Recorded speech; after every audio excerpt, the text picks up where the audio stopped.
Hello सभी विद्यार्थियों को नमस्कार। आज हम इस वीडियो में कक्षा 10th के जो गणित के प्रश्न बैंक है इसको अपन हल करेंगे। इस प्रश्न बैंक के अंदर लगभग 500 क्वेश्चन दे रखे हैं।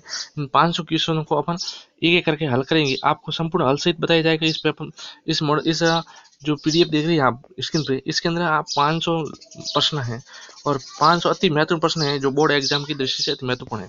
यहाँ से बोर्ड एग्जाम में इंग्लिश का भी पेपर बना है और साइंस का भी बना है, तो गणित का भी यहाँ से ही पेपर बनेगा। तो आप पूरा का पूरा इस प्रश्न बैंक को एक बार सॉल्व कर देख लीजिए, जिससे आपको बहुत बड़ा फायदा होगा। ये चैप्टर वाइज दे रखे हैं। प्रत्येक चैप्टर का मैथ्स कितने प्रश्न बनेंगे और कौन कौन से प्रश्न बनने वाले हैं, कौन कौन से इंपॉर्टेंट प्रश्न हैं, उन सभी को विस्तृत व्याख्या सहित दे रखा है। तो आपको वीडियो को अंत तक देखना मत भूलिएगा, क्योंकि आपके मैथ का एग्जाम है और यहाँ से आपके पेपर बनने वाला है। तो संपूर्ण देख लीजिए। देखो यहाँ पे ये जो दे रखा है, पहला ये चैप्टर तीसरा है और दो सरल वाले समीकरण युग्म उसके संबंधित है। इसमें से आपके जो प्रश्न ये चैप्टर है ये 9 नंबर का है और यहाँ से प्रश्न बनेंगे। आपके प्रश्नों की संख्या एक होगी।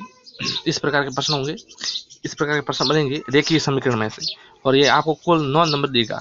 तो चलिए हम इसमें से शुरुआत करते हैं। यदि आप यूट्यूब पर नए हैं तो हमारे यूट्यूब चैनल को सब्सक्राइब कर दीजिएगा, जिससे आने वाला आपको सभी तरह के जो ये प्रश्न बैंक है प्रत्येक विषय का आपको उपलब्ध करवा दिया जाएगा यूट्यूब चैनल पर। तो चलिए कि हमारा जो पहला प्रश्न दे रखा है वह देखिए क्या है। पहला प्रश्न है, निम्न रेखीय समीकरण युग्मों के गुणांकों की तुलना करके इनके हल होंगे या नहीं होंगे। क्या दे रखा है, एक में x प्लस वाई बराबर 3 और 3x माइनस 2y बराबर 4 मानक रूप में लिखने पर क्या होता है। मानक रूप में लिखें तो इस प्रकार का लिखा जाएगा। तो इसको अपन हल करेंगे, तो हल करने पर किस प्रकार का आंसर होगा वो देखिए। ये a है, तो यहाँ पे देखो हल किया हुआ है, नीचे सूत्र लगा करके इस प्रकार का हल किया हुआ है। दिए गए समीकरण युग्म का केवल एक हल होगा, क्योंकि ये अद्वितीय हल है, अर्थात दोनों रेखाएं प्रतिच्छेद करेगी। ये वेरी इंपॉर्टेंट क्वेश्चन है। उसके बाद दूसरा क्वेश्चन दे रखा है, इसी प्रकार का दूसरा क्वेश्चन भी दे रखा है। दूसरा क्वेश्चन दे रखा है x प्लस वाई बराबर 5, ये मानक रूप है, और 2x प्लस 2y बराबर 10, जहाँ पे सूत्र लगाया गया है और गुणांकों का अनुपात की तुलना करने पर क्या बन रहा है। और उसके बाद में ये भी क्या है, ये अपरिमित रूप से अनंत हल होंगे, यानी इस का वह हल है वो अनंत होगा, एक हल नहीं होगा, लेकिन ऊपर वाले का एक हल हो रहा था। दूसरा क्वेश्चन इसमें ग्राफ द्वारा निम्न समीकरण युग्म का हल करना है। समीकरण क्या दे रखा है, x प्लस 3y बराबर 6, 2x माइनस 3y बराबर 12 दे रखा। ये उदाहरण संख्या है, आपके पाठ्य पुस्तक से है। कहाँ से दे रखा है, पेज नंबर 4 है पाठ्य पुस्तक का, और इसका जो आंसर लिखा हुआ है वो पेज नंबर है 52 और 53 पर। देखिए इसका हल वहाँ पे आपको मिल जाएगा। ये भी महत्वपूर्ण प्रश्न है बोर्ड एग्जाम की दृष्टि से। अगला क्वेश्चन देखिए, तीसरा देखा, रेखीय समीकरण युग्म 3x प्लस 2y बराबर 12 तथा 5x माइनस 2y बराबर 4 को ग्राफीय विधि द्वारा हल ज्ञात कीजिए। इसको ग्राफीय विधि द्वारा हल ज्ञात करना है। तो देखिए ग्राफीय विधि द्वारा किस प्रकार हल किया, यहाँ पे देखिए प्रत्येक समीकरण को हल करने पर हलों की एक सारणी बनाते हैं। समीकरण एक है 3x प्लस 2y बराबर 12 ले रखा, ये समीकरण नंबर 1 लगा दिया। फिर समीकरण दूसरा हो गया 5x माइनस 2y बराबर 4, ये समीकरण नंबर 2। फिर समीकरण नंबर 1 से और समीकरण नंबर 2 से तुलना करने पर क्या होता है, देखिए समीकरण नंबर 1 से होता है x बराबर 12 माइनस 2y बट्टे में 3, और यहाँ पे समीकरण नंबर 2 से हो गया x बराबर 4 प्लस 2y बराबर माइनस बट्टे 5। तो यहाँ से ये ग्राफ पेपर पर तो इस प्रकार का बनेगा आंसर में, और ये इस प्रकार का बनेगा, ठीक है ना। अब देखिए इनको ग्राफ पर किस प्रकार अंकित करना है। तो यह देखिए ग्राफ पे, ये ग्राफ है, ये देखो यहाँ पर इस प्रकार अंकित किया जाएगा। ये आपके ग्राफ पे अंकित हो जाएगा इस प्रकार के, ठीक है ना। दोनों को ले लिया है और इस प्रकार का ये आंसर ग्राफ पे आपको डायग्राम बनेगा, ठीक है ना। दोनों रेखाएं बिंदु 2, 3 पर प्रतिच्छेद करती हैं, अतः रेखीय समीकरण युग्म का अब विनिष्ट हल x बराबर 2y x बराबर 2 तथा y बराबर 3 होगा। ये इसका आंसर है। उसके बाद में अगला देखिए, रेखीय समीकरण युग्म को हल करने की बीजीय विधियाँ कौन कौन सी बीजीय विधियाँ हैं। एक तो है आपके प्रतिस्थापन विधि, विलोपन विधि और वज्र गुण विधि। इन विधि से हम बीजीय गणितीय इन रेखीय समीकरण को हल कर सकते हैं। पहला है प्रतिस्थापन विधि। उदाहरण से देखिए रेखीय समीकरण विधि का है 7x माइनस 15y बराबर 2, ये समीकरण एक को ये प्रतिस्थापन विधि से हल करना है, ठीक है ना। और उसके बाद में देखिए किस प्रकार हल किया गया है, हल इस प्रकार किया गया है। ये दूसरा शरण है x माइनस, तीसरा शरण है और उसके बाद में इसका युग्म हल होगा, वह होगा x बराबर 49/29 तथा y बराबर 19/29, इस प्रकार। फिर क्वेश्चन दूसरा इसका देखिए, प्रतिस्थापन विधि का पहला प्रश्न दे रखा है, रेखीय समीकरण युग्मों को प्रतिस्थापन विधि से हल कीजिए। ए में और बी में, ये दोनों इंपॉर्टेंट क्वेश्चन है, बोर्ड एग्जाम पूछे जा सकते हैं, क्योंकि साइंस का पेपर भी इसी में से बना है और इंग्लिश का भी यहाँ से बना है, तो मैथ का भी इन्हीं में से बनने की संभावना रहेगी। इन दोनों को आप तैयार कर लीजिएगा। दूसरा क्वेश्चन, यदि किसी भिन्न संख्या के अंश तथा हर के में 2 जोड़ दिया जाए तो वह 9/11 हो जाती है। यदि अंश व हर में 3 जोड़ दिया जाए तो वह संख्या 5/6 हो जाती है। ये भिन्न संख्या ज्ञात कीजिए, ये भी महत्वपूर्ण है। उसके बाद विलोपन विधि का उदाहरण दे रखा है यहाँ पे, है ना। दो व्यक्तियों की आय का अनुपात 9:7 है, उनके खर्चों का अनुपात 4:3 है। यदि प्रत्येक व्यक्ति महीने में 2000 रुपये बचाना देता है तो उसकी मासिक आय ज्ञात कीजिए। समीकरण युग्म बनाकर विलोपन विधि से ज्ञात करना है। तो यहाँ पे देखिए इसका हल किया, मासिक आय है 9x + 7x तथा खर्च है वो लिख दिया y 4y 3y, ठीक है। समीकरण मान लीजिए एक समीकरण ये हो गया 9x - 4y = 2000, समीकरण एक। समीकरण दूसरा हो गया 7x - 3y, समीकरण दूसरा, ठीक है ना। प्रथम चरण में समीकरणों में किसी एक चर का गुणांक समान करते हैं। यहाँ हम दोनों समीकरणों में चर y का गुणांक समान रखेंगे, जिसके लिए समीकरण एक और को तथा समीकरण दो को 4 से गुणा कराने पर क्या बनता है। फिर देखिए इस प्रकार समीकरण एक हो जाएगा 27x - 12y = 6000 और 28x - 12y = 8000, समीकरण तीसरा और समीकरण चौथा। दूसरे चरण में y को विलोपित करने के लिए समीकरण 3 में से समीकरण 4 को घटाने पर, समीकरण 3 में से समीकरण को 4 घटाने पर बराबर -2000 बचते हैं। फिर तीसरे चरण में x का मान समीकरण 2 में रखने पर, x का मान समीकरण 2 में रखेंगे तो 7 × 2000 - 3y = 2000 हो जाएगा। 3y = 2000 - 14000, फिर हो जाएगा 3y = -12000 तथा समीकरण युग्म का हल x = 2000 y = 4000। मासिक आय हो जाएगी आपके, मासिक आय होगी 9x = 9 × 2000 = 18000 हो जाएगी। मासिक आय 18000 हो जाएगी, इसका आंसर हो जाएगा ये बार। फिर विलोपन विधि द्वारा समीकरण 3x - 5y = 4 और 9x = 2y = 7 को ज्ञात करना है, ठीक है ना। उसका दूसरा फिर वज्र गुण की विधि की दे रखा है, ये वज्र गुण किस प्रकार करना है ये आप सभी को आता होगा। उसके बाद में देखिए दूसरा है रेखीय समीकरणों को हल करना है, दो चरों वाले को, है ना। दो चरों वाले अंतर सभी से हैं तो एक संख्या दूसरी संख्या की 3 गुना है, बीजीय गणित रूप में व्यक्त करने पर हल ज्ञात कीजिए, ठीक है ना। इस प्रकार का प्रश्न आपको बोर्ड एग्जाम में आने की संभावना है। चौथा है, दो संपूरक कोणों में बड़ा कोण छोटे कोण से 18 डिग्री दिखे तो दोनों कोण ज्ञात करना है, ठीक है ना। अब देखिए आप प्रश्न विधि है, पहला प्रश्न दे रखा है, के किस मान के लिए समीकरण युग्म x + y - 4 = 0, 2x + ky - 3 = 0 को हल नहीं होगा। तो इसका राइट आंसर क्या हो जाएगा, आंसर सी राइट हो जाएगा। 6 के किस मान के लिए समीकरण युग्म 3x - 2y = 0, kx + 5y = 0 के अनंत होंगे। यहाँ पे देखिए इसका राइट आंसर क्या हो जाएगा, डी राइट आंसर हो जाएगा। उसके बाद तीसरा देखा रेखीय समीकरण युग्म दे रखा है ना, और इसका अद्वितीय हल होगा तो इसका राइट आंसर क्या है, सी, यानी के इसका 3। चौथा है रेखीय समीकरण दे रखा है और अक्षों से विविध आकृति क्या होगी तो इसका राइट आंसर होगा समचतुर्भुज। अगला क्वेश्चन दे रखा है, के का वह मान ज्ञात करो जिसके लिए रेखीय समीकरण युग्म कि x - 5y = 2, 6x + 2y = 7 का कोई हल नहीं होगा। ये भी इंपॉर्टेंट प्रश्न है। छठा क्वेश्चन है, रोमिला ने एक स्टेशनरी की दुकान से 9 रुपये में 2 पेंसिल तथा 3 रबड़ खरीदे। उसकी सहेली सोनाली ने भी इसी तरह के 18 रुपये में 4 पेंसिल तथा 6 रबड़ खरीदे। इसे बीजीय गणित रूप में व्यक्त करना है। सातवां है, कक्षा 10वीं के 10 विद्यार्थियों ने एक गणित की पहली प्रतियोगिता में भाग लिया। यदि लड़कियों की संख्या लड़कों की संख्या से 4 अधिक हो तो प्रतियोगिता में भाग लेने वाले लड़कों की संख्या ज्ञात करनी। 8वां, एक आयताकार बाग जिसकी लंबाई चौड़ाई 4 मीटर है, यदि अर्ध परिमाप 36 मीटर है, बाग की लंबाई और चौड़ाई ज्ञात करनी। 9वां प्रश्न है, एक ही समीकरण दे रखा है और इसके असंगत और संगत की पहचान कीजिए, जिसमें यदि संगत हो तो उसका हल भी ज्ञात करना, असंगत है तो हल नहीं ज्ञात करना। 10वां है, एक समीकरण दे रखा है जिसमें m का वह मान ज्ञात करो जिसके लिए y = mx + 3 हो। उसके बाद 11 प्रश्न दे रखा है, p के किस मानकों के लिए समीकरण युग्म का एक अद्वितीय हल होगा। एक समीकरण दे रखा है, इसका हल ज्ञात करना है। 12वां है, के किस मानों के लिए रेखीय समीकरण दे रखा है और इसके कोई हल नहीं होगा, ठीक है ना।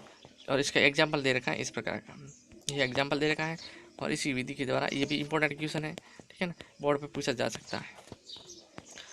अगला है तीसरा, एग्जाम्पल नंबर 2 दूसरा दे रखा है, रेखीय समीकरण युग्म में बदल कर ज्ञात कीजिए। ये एग्जाम्पल दे रखा है, इसका आंसर सही दे रखा है। फिर प्रश्न देखिए, पहला देखा समीकरण युग्म को रेखीय समीकरण में बदल कर हल ज्ञात करना है। 2 दे रखे हैं, ए और बी, इसको भी हल ज्ञात करना है हमें। उसके बाद चैप्टर पहला है और वास्तविक संख्या दे रखी है। वास्तविक संख्या रियल नंबर दे रखे हैं। ये आपके जो अंक 12 ये 4 नंबर का चैप्टर है, यानी 4 नंबर से यहाँ से प्रश्न बनने वाला और 4 में से अपन प्रत्येक प्रश्न को देख लेते हैं। देखिए यहाँ पे 867 और 255 का SCL यूक्लिड विभाजन एल्गोरिथम का प्रयोग करते हुए ज्ञात करना है। तो देखिए इस प्रकार ज्ञात किया इन्होंने और इसका आंसर 51 आया है। तो अंतिम विभाजक है वो 51 रहेगा, इस प्रकार का आंसर है। तो ये भी इंपॉर्टेंट क्वेश्चन है। फिर है अंक गणितीय के आधारभूत परिमेय संख्या का दे रखा है, तो थ्योरी दे रखी है और उसके बाद उदाहरण दे रखा है। अभाज्य गुणनखंड विधि द्वारा 510 और 92 का SCL और LCM ज्ञात करना है। तो ये LCM और LCM दोनों ज्ञात कर रखे हैं यहाँ पे उदाहरण सहित, ठीक है ना। तो ये भी इंपॉर्टेंट क्वेश्चन है बोर्ड एग्जाम की दृष्टि से। फिर प्रेमीय संख्या और उनके दशमलव प्रचार विधि दे रखा है। प्रेमीय संख्या क्या होती है, तो ये प्रेमीय संख्या आपको याद रखना है क्योंकि ये आपके वस्तु से प्रश्न बन सकता है। उदाहरण दे रखा है इसका कुछ, ठीक है ना, ये इस प्रकार के। इसके बाद सेकंड उदाहरण और दे रखा है, उदाहरण देखा है, ये उदाहरण ये भी इंपॉर्टेंट उदाहरण है। फिर पहला देखा 2 पूर्णांकों के गुणनफल के बराबर होगा, तो 2 पूर्णांकों के गुणनफल किसके बराबर होगा, इसका आंसर आपको बताना पड़ेगा क्या होगा। उसके बाद में देखा 7/2 की पावर 4 गुणा 5 का दशमलव प्रसार क्या होगा, शांत होगा, अशांत आवर्ती होगी, अशांत अनावर्ती होगी या अशांत आवर्ती होगी। एक तीसरा एक अपरिमेय संख्या और एक परिमेय संख्या का योग का अंतर कितना होता है, योग का अंतर बताना पड़ेगा। चौथा क्वेश्चन है, निम्न में से अपरिमेय संख्या है कौन सी, इसमें से अपरिमेय संख्या है 4 ऑप्शन दे रखे हैं, 4 में से अपरिमेय संख्या कौन सी है। 5वां है SCF दे रखा है और इसका आंसर आपको निकालना है। तो यहाँ से आपको बोर्ड एग्जाम में प्रश्न जरूर बनेगा क्योंकि ये इंपॉर्टेंट क्वेश्चन है। और अन्य महत्वपूर्ण प्रश्न दे रखे हैं, पहला देखा है 4052 और 12575 का LCM यूक्लिड विभाजन का ज्ञात करना है। और दूसरा है 455 और 42 का LCM यूक्लिड विभाजन एल्गोरिथम से ज्ञात कीजिए। और तीसरा दे रखा है 32760 को अभाज्य गुणनखंडों के गुणनफल के रूप में व्यक्त कीजिए। चौथा है SCF दे रखा है 306 और 657 बराबर 9 दिया है, तो LCF 306 और 657 का ज्ञात करना है। सिद्ध करना है 3 + 2 √5 का एक अपरिमेय संख्या। ये वेरी इंपॉर्टेंट क्वेश्चन है, ये वाला 5वां आप ध्यान रखिए, 5वां वेरी इंपॉर्टेंट क्वेश्चन है। छठा है दे रखा है हमारा, छठा क्वेश्चन है दर्शाइए कि एक धनात्मक विषम पूर्णांक 4q + 1 = 4q + 3 के रूप में व्यक्त होता है। ये तो आएगा नहीं आएगा, लेकिन ये 5वां प्रश्न आपके जरूर आएगा। 7वां प्रश्न है 13/125 का दशमलव प्रसार लिखिए जिनका दशमलव प्रसार शांत या अशांत आवर्ती। ये भी इंपॉर्टेंट क्वेश्चन है, अशांत वाला। और 8वां है 14588/625 का दशमलव प्रचार लिखना है। उसके बाद में चैप्टर है 5वां और चैप्टर 5वां है वो आपके 9 अंकों का है, ठीक है ना। यहाँ से भी आपके प्रश्न बनेंगे, आपके 4-5 प्रश्न बनेंगे और ये 9 नंबर का है, ठीक है ना। यहाँ पे थ्योरी दे रखी है कुछ इंपॉर्टेंट इससे संबंधित, इस चैप्टर के संबंधित है, उसको देखे बिना सीधे प्रश्नों पर चलते हैं। और प्रश्न में दे रखा निम्नलिखित में से AP क्या है, तो यहाँ पर D है वो AP है, ठीक है ना। दूसरा क्वेश्चन है AP 5, 11, 17 और 23 का प्रथम पद और सारांतर क्या होगा, तो इसका सारांतर हो जाएगा 5, 6 यानी C है उसका राइट है। तीसरा क्वेश्चन है AP 72, 70, 68, 66 का कौन सा पद 40वां होगा, तो यहाँ पे 17वां पद है वो 40वां होगा, यानी D आंसर सही होगा। चौथा क्वेश्चन, यदि किसी AP में AN 9 - 5N है तो AP का प्रथम पद क्या होगा, तो इसका राइट आंसर हो जाएगा 4। पांचवा क्वेश्चन है 50 घन पूर्णांकों का योग कितना होगा, तो 50 घन पूर्णांक का योग होगा 1275, यानी इसका राइट आंसर क्या हो जाएगा C, इसका राइट आंसर। छठा दे निम्न में से कौन से प्रश्नों की रिक्साना की पूर्ति करिए, उत्तर प्रश्न रिक्साना पूर्ति करनी है, तो पहले में क्या आ जाएगा 14 आ जाएगा, दूसरे में यदि दूसरे में आ जाएगा 28, तीसरा ये तीसरे में आएगा 144, चौथे में क्या आएगा चौथे में 18 आ जाएगा और 5 में आ जाएगा 23। ये भी इंपॉर्टेंट क्वेश्चन है। फिर लघुरात्मक प्रश्न दे रखे हैं, ठीक है ना। लघुरात्मक प्रश्नों को लघुरात्मक प्रश्न भी यहाँ से बनेंगे पार्ट में से, तो लघुरात्मक प्रश्न भी दे रखे हैं और ये हल सहित दे रखे हैं दोनों, ठीक है। ये भी दे रखा है हल सहित दोनों, तो हल सहित 2 प्रश्न दे रखे हैं। तीसरा है 3 अंकों वाली कितनी संख्या 7 से विभाजित होगी, तो 3 अंकों वाले 7 से विभाजित होने वाली संख्या कौन सी होगी, इसका भी आपको हल सहित दे रखा है, आसानी से आप इसको कवर कर लीजिएगा। तो यहाँ पे 300 होगी। चौथा क्वेश्चन है उस AP का 21वां पद ज्ञात कीजिए जिसका 21, 11वां और 30वां 18 पद 73 है, ठीक है ना। तो इसका भी आपको आंसर जरूर लिखना पड़ेगा, क्योंकि यहाँ से हल दे रखा है, आपको कोई टेंशन लेने की आवश्यकता नहीं। 5वां प्रश्न है, इसका भी योगफल ज्ञात करना है। हम सीधे सीधे प्रश्न बताता जाऊँगा, क्योंकि यदि हम एक एक को ज़्यादा चर्चा करेंगे तो प्रश्न है जो वीडियो है लंबा हो जाएगा। यहाँ से 0 और 50 के बीच में विषम संख्या का योग कितना होगा, इसका भी आपको हल दे रखा है। विषम संख्या का योग कितना होगा, तो यहाँ विषम संख्या का योग कितना हो जाएगा, 625 हो जाएगा। 7वां दे रखा है, सारांतर ज्ञात करना है, ठीक है ना। तो सारांतर यहाँ पे ज्ञात किया हुआ है, ठीक है, आपको टेंशन लेने की कोई आवश्यकता नहीं है। 8वां क्वेश्चन है, 8वां में आपको हल दे रखा है, ठीक है ना। यहाँ से देख करके आप 8वें में हल दे रखा है, ठीक है ना। 8वां क्वेश्चन है और इसके भी हल दे रखा है। फिर दीर्घतम प्रश्न है, कुछ प्रश्न है, ये भी महत्वपूर्ण प्रश्न है परीक्षा की दृष्टि से। तो यहाँ पे देखिए, परीक्षा की दृष्टि ये भी महत्वपूर्ण। पहला है, एपी के प्रथम 51 पदों का योगफल ज्ञात कीजिए, जिसके दूसरे और तीसरे पद में क्रमशः 14 और 18 है। दूसरा है, 8 और के प्रथम 15 गुणों का योगफल ज्ञात कीजिए। तीसरा है, संख्या होगी उस सूची के प्रथम 24 ज्ञात कीजिए ना। 5वां ये भी चौथे और 8वें पद में। छठा क्वेश्चन दे रखा है, छठा है, फूलों की एक क्यारी की पंक्ति 23 गुलाब के पौधे हैं, दूसरी पंक्ति में 21 गुलाब के पौधे, तीसरी पंक्ति में 19 गुलाब के पौधे हैं इत्यादि। इतनी अंतिम पंक्ति में 5 गुलाब के पौधे, तो क्यारी में कुल कितनी पंक्तियाँ होगी वो ज्ञात करना है। फिर चैप्टर हमारा शुरू हो जाता है। चैप्टर है कौन सा, चौथा चैप्टर है प्रायिकता का चैप्टर है। और इसमें से ये प्रश्न संख्या ये चार से उत्तर आपके नंबर आएंगे, यहाँ से 4 नंबर का है। और प्रश्न कितने आएंगे, प्रश्न आएंगे 3 प्रश्न आएंगे और 4 नंबर का है, ठीक है ना। तो यहाँ से देखिए, सबसे पहला दे रखा है, यदि कोई घटना ई है तब P E plus P E का मान क्या होगा, तो इसका मान क्या होगा आपको ज्ञात करना पड़ेगा। दूसरा, किसी घटना का प्रायिकता क्या होगी, किसी घटना की प्रायिकता ज्ञात करनी है। तीसरा, एक असंभव घटना की प्रायिकता क्या है, ठीक है ना, 0 होगी, 1 0 मध्य 3 है ना। तो किसी एक निश्चित घटना की प्रायिकता क्या होगी, है ना। एक ताश की गड्डी दे रखी है 5वें में, है ना। तस्वीर वाले ताशों की कुल संख्या कितनी होगी। एक सिक्के को उछालने पर चित आने की प्रायिकता क्या होती है। 7वां, एक पासे को फेंकने पर आने वाले कुल संभावित परिणाम क्या होंगे। 8वां, एक पासे को फेंकने पर अबाजी संख्या की प्रायिकता क्या होगी, ठीक है ना। और 9वां प्रश्न दे रखा है, यदि पी ए घटना ए की प्रायिकता होने की दर्शाता है तो क्या आंसर होगा। 52 पतों की अच्छी तरह की फेंटी गई गड्डी को एक पत्ता निकाला जाता है तो एक का प्राप्त होने की प्रायिकता क्या होगी, इक्का प्राप्त होने की क्या प्रायिकता होगी। उससे संबंधित पासे संबंधित प्रश्न, एक पासे को n बार पासे को बराबर फेंकने का उसका जो संभव परिणाम होगा वह 6n होगा। एक पासे को एक बार उछालने पर कुल संभव परिणाम आएगा, वो आएगा 1 2 3 4 5 और 6। कुल परिणाम होंगे 6, सम परिणाम होंगे 2 4 6 और विषम होंगे 1 3 5। अब बाजी होगा 2 3 और 5। एक पासे को एक बार उछालने पर सम संख्या प्राप्त होने की प्रायिकता ज्ञात कीजिए। एक बार जो पासा है उसको उछालने पर तो कुल परिणाम 6 होंगे, सम संख्या इसमें 4 2 4 6 है। सम संख्या प्राप्त होने की प्रायिकता हो जाएगी 3/6 बराबर 1/2 आंसर हो जाएगा।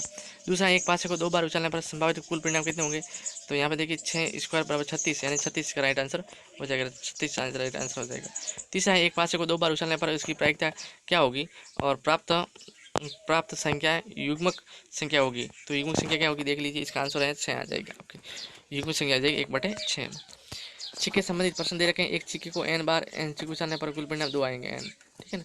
एक सिक्के को 2 बार उछालने पर कुल परिणाम, तो एक सिक्के को 2 बार फेंकेंगे ऊपर तो 2 गुणा 4 यानी 4 आंसर होगा, इसका 4 आएगा, ठीक है ना। उसके बाद 5वां प्रश्न देखिए यहाँ पे, एक सिक्के को 2 बार उछालने पर दोनों बार टी आने की प्रायिकता ज्ञात कीजिए। एक बार उछालने पर कितने परिणाम आता है, 4 आता है। 2 बार उछालने पर कितना हो जाएगा, 2 बार उछालने पर टी परिणाम टी हो जाएगा, प्रायिकता 1/4 हो जाएगा। एक सिक्के को 3 बार उछालने पर संभवित कुल परिणाम कितने होंगे, तो हो जाएगा 2 क्यूब 3 बराबर 8, है ना। उसके बाद ताश से संबंधित दे रखा है, ताश से संबंधित हिंट्स दे रखी है कि ताश के पत्तों की गड़ी संबंधित है। ताश की गड़ी में कुल पत्ते होते हैं 52, लाल रंग के पत्ते 26, काले रंग के पत्ते 26 होते हैं। मुख फेस तस्वीर कार्ड होती हैं वो 12 होती हैं 4-4 के जोड़े में, और इसमें बादशाह होते हैं 4, बेगम 4 और गुलाम भी 4। हुक्म के पत्ते 13 हो गए और काले रंग के, ईंट के पत्ते 13 रंग के और लाल हो गए। पान के पत्ते होंगे वो 13 कलर होंगे लाल के, और चिड़ी के पत्ते होंगे 13 हो गए काले कलर के, ठीक है ना। अब देखिए 7वां प्रश्न है, ताश की गड्डी में से एक पत्ता निकालने पर काले रंग का पत्ता प्राप्त होने की प्रायिकता ज्ञात कीजिए। तो कुल पत्ते कितने हैं, 52 है। काले रंग का पत्ता आने की कुल परिणाम 26 है। काले रंग का पत्ता आने की प्रायिकता 26/52 बराबर 1/2 हो जाएगा।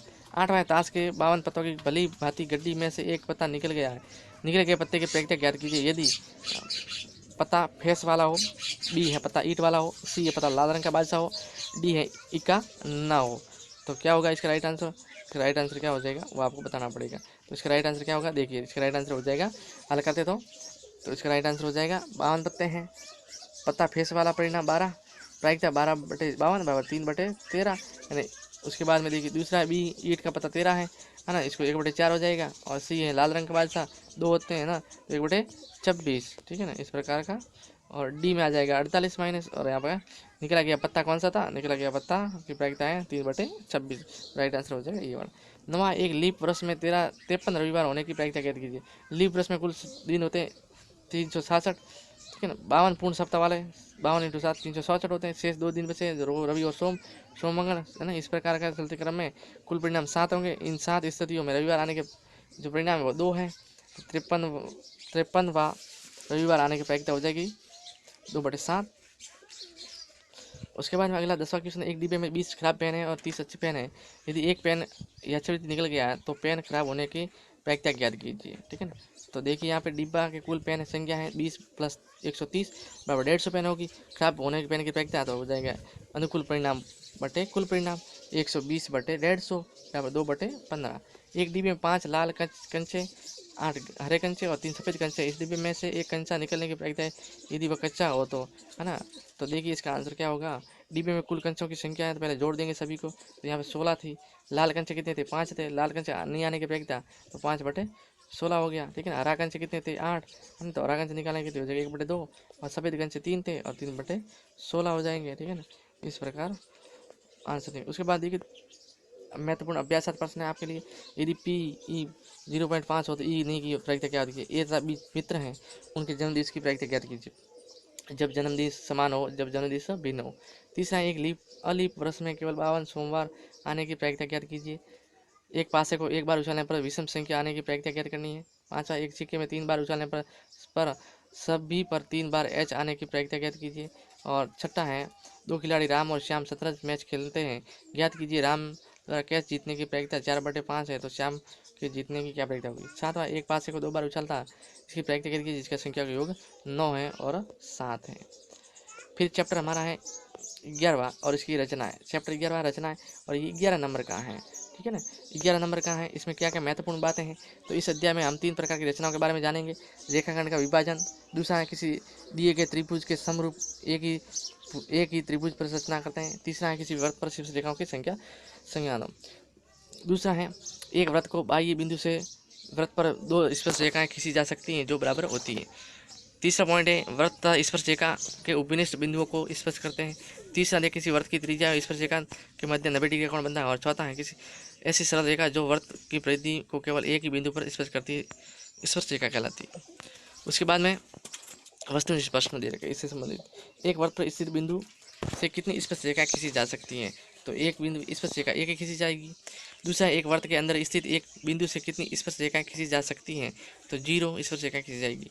अगला क्वेश्चन है तीसरा, ऐसी सरल रेखा जो वृत्त की परिधि को केवल एक ही बिंदु पर स्पर्श करती है क्या कहलाती है। तो उसको बोलते हैं स्पर्श रेखा कहते हैं, यानी बी है आंसर सही है। पांचवा, एक वृत्त को 2 बिंदुओं पर प्रतिच्छेद करने वाली रेखा को क्या कहेंगे।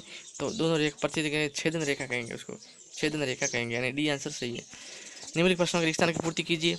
किसी बाह्य बिंदु से वृत्त पर खींची गई 2 स्पर्श रेखाओं की लंबाई हमेशा कैसी होती है, बराबर होती है। 2 त्रिभुज समरूप होते हैं यदि उनके संगत कोण बराबर, समांतर, बराबर और उनकी संगत भुजाएं समांतर हो। तो ये राइट है, पहले में आ जाएगा बराबर खाली जगह में, दूसरा आएगा समांतर। तीसरा है अर्धवर्त में बना कोण समकोण होता है। चौथा प्रश्न है कि स्केल गुणक का अर्थ उनकी रचना करने वाले त्रिभुज भुजाओं तथा दिए गए त्रिभुज की संगत भुजाओं के अनुपात में होता है, इसके लिए गुणक। फिर अति लघुगणक प्रश्न है, एक चित्र दे रखा है और इसका हल करना है। तो इसका हल क्या आ जाएगा देखिए। तो पी बी का मान, तो पी बी का मान आ जाएगा यहाँ पे 10 सेंटीमीटर। पी बी कहाँ गया, पी और बी, तो पी और बी यहाँ पे ये 10 सेंटीमीटर है तो ये भी कितने सेंटीमीटर आएगा, 10 सेंटीमीटर आ जाएगा, ठीक है ना। उसके बाद अगला देखिए, सभी इधर ध्यान दीजिए। यहाँ पे दे रखा है OH 5 सेंटीमीटर, OH 5 है और AP है वो 12 है। AP कहाँ गया, AP 12 है। तो O और P ज्ञात करना है, O और P ज्ञात करना है। क्या ज्ञात करना है, O और P, यानी O और P ज्ञात करना है। इधर से OP बीच में ज्ञात करना है। OP ज्ञात करेंगे तो देखिए इसका सूत्र लगा दिया हमने, कर्ण स्क्वायर प्लस लंब स्क्वायर बराबर आधार। इसको OP ज्ञात करेंगे तो OP ज्ञात करने के लिए कर्ण स्क्वायर ये वाला सूत्र लगाया हमने। सूत्र लगाने पर ठीक है, कर्ण बराबर 5 स्क्वायर प्लस 12 स्क्वायर हो गया, उसके बाद 25 + 144 तो कर्ण हो जाएगा 159, 1 करेंगे 13 आ गया, तो इसका राइट आंसर क्या आ जाएगा 13 आ जाएगा, 13 सेंटीमीटर। आकृति में त्रिभुज AO कोण AOB बराबर 100 है, तो कोण AP ज्ञात, APB ज्ञात करना, APB ज्ञात, AP और B ज्ञात करना है। तो देखिए यहाँ पे AOB ज्ञात करेंगे, AOP ज्ञात करेंगे, तो इसका आंसर क्या हो जाएगा 80 डिग्री आ जाएगा। अब देखिए अगला क्वेश्चन देखिए, अगला है स्पर्श रेखा, आकृति से स्पर्श रेखा कौन सी है, नाम बताइए। स्पर्श रेखा कौन सी इसमें, देखिए स्पर्श रेखा कौन सी इस आकृति में स्पर्श रेखा है, कौन सी स्पर्श रेखा है, तो एक तो है A और P, एक तो इसमें A और P है वो स्पर्श रेखा है, दूसरी है दूसरी है B और P, और तीसरी है Q और C, और चौथी है Q और D स्पर्श रेखाएं हैं इस आकृति के अंदर। अगला क्वेश्चन है लघुरात्मक प्रश्न दे रखे हैं, 10 सेंटीमीटर लंबा एक रेखाखंड खींचिए और इनसे 3:2 अनुपात में विभाजित करना है, रचना करनी है। तो रचना करेंगे तो इस प्रकार का आपको इसका रचना बिंदु मिलेगा। दूसरा क्वेश्चन दे रखा है और इसकी भी रचना करनी है, तो देखिए यहाँ पे रचना की हुई है, ठीक है ना, रचना की हुई है। सर्वप्रथम O पीछे त्रिज्यम वृत्त खींचा है, O को 10 सेंटीमीटर बिंदु पर P किया है, OP का समद्विभाजक किया है। चौथा है समद्विभाजक O समद्विभाजक है वो O रेखाखंड पर प्रतिच्छेद करता है। पांचवा बिंदु B को मानकर केंद्र की त्रिज्या खींचिए। इस प्रकार यह जो PD है वो 8 सेंटीमीटर आंसर आ जाएगा। इस प्रकार के जो क्वेश्चन है आपके बोर्ड एग्जाम में, इस प्रकार के प्रश्न है वो आपके बोर्ड एग्जाम में आने वाले हैं। अब देखिए इसके आगे देखते हैं, अगले हैं वह है द्विघात समीकरण। द्विघात समीकरण ये आपके अंक 12 इसका 5 नंबर का है। द्विघात समीकरण दे रखा है, द्विघात समीकरण एक चर x का इस प्रकार होती है, वास्तविक संख्या दे रखी है ना। द्विघात समीकरण का जांच के नियम से द्विघात समीकरण कौन सा नहीं है, तो यहाँ पर देखिए B है वो द्विघात समीकरण नहीं है, ठीक है। इस समीकरण में कौन सा द्विघात समीकरण नहीं है। इस प्रकार के प्रश्न आपके बोर्ड एग्जाम में आएंगे, तो सभी को आप अच्छे से तैयार कीजिए क्योंकि इसका उत्तर संपूर्ण लिखा हुआ है, ठीक है ना। आप इसमें किसी प्रकार का संकोच नहीं कीजिए। यहाँ पे देखिए दूसरा प्रश्न देखिए गुणन विधि द्वारा निम्न द्विघात समीकरण को ज्ञात करना है ना, तो यहाँ पे हल दे रखा है, इसका ज्ञात किया हुआ है इस प्रकार का।